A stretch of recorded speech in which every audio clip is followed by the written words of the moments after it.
Hörmətli izləyicilər, kanala abunə olub like etməyi unutmayın. Günün xəbərləri təqdim edir. Elektrik enerjisinin istehsalı və ötürülməsi fəaliyyətinin hüquqi və idarəçilik nöqteyi nəzərindən ayrılmasının müddəti dəyişir. Sfera AZ xəbər verir ki, bu Milli Məclisin bugün keçirilən iclasında müzakirə olunan elektroenergetika haqqında qanunda dəyişiklik edilməsi barədə qanun layihəsində öz əksini tapıb. Mövcud qanunvericiliyə əsasən ötürücü sistem operatoru elektrik enerjisinin ötürülməsinə verilmiş icazə əsasında fəaliyyət göstərir.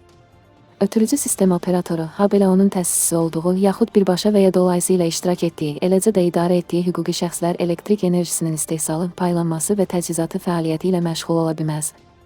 Bu qadağa 2025-ci il iyulun 1-dən qüvvəyə minir.